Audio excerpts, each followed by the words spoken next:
তাই এখন থেকে জোট বাঁধুন, আপনারা সবাই ঐক্যবদ্ধ হন। দিল্লি যদি 27 বছর পরে পরিবর্তন করতে পারে, বাংলাকেও পরিবর্তন আপনারা করতে পারবেন। কিন্তু আগে ভারতীয় আর সনাতনী হিসেবে ঐক্যবদ্ধ থাকবেন এবং এই চোরেদের হাত থেকে বাংলা আমরা বাঁচাবো। আর নরেন্দ্র মোদী সবার জন্য কাজ করেন, সবার জন্য করবেন। তাই আজকে দিল্লির নির্বাচনে বর্ণ ধর্ম নির্বিশেষে আমরা জিতেছি। এমনকি মুসলিম অধ্যুষিত বিধানসভাগুলোতেও ভোট হয়েছে।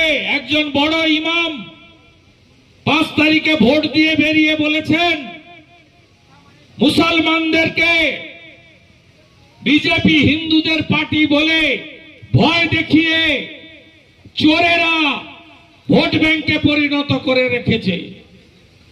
তাই আমি পদ্ম ফুলে ভোট দিয়ে আজকে প্রমাণ করলাম মোদিজি দেশের জন্য কাজ করেন আর আমরা ভারতীয়রা নরেন্দ্র মোদিজির সাথে আছি। তাও আমি বলি 2500 টাকার ইমাম ভাতা আর 1000 টাকার মুয়াজ্জেম ভাতা, এরাই ভোটের আগে মাথা খাবে।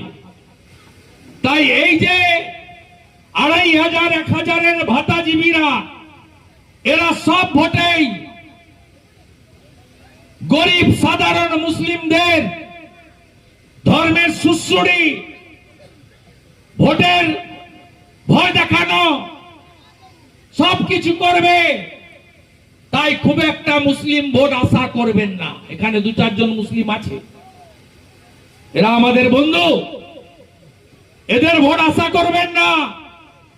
আমি মমতাকে হারিয়েছি নন্দীগ্রামে হিন্দু ভোট 1 করে। আপনাদেরও বলে যাই, মহিষাদলে হিন্দুদের 1 করে ওই বিয়াদব এমএলএ পায়ের নখ থেকে মাথার চুল পর্যন্ত চুরি ছাড়া আর কিচ্ছু করেনি।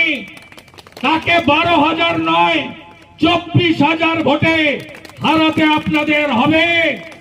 আমি আপনাদের ডেভেলপমেন্টের গ্যারান্টার থাকবো।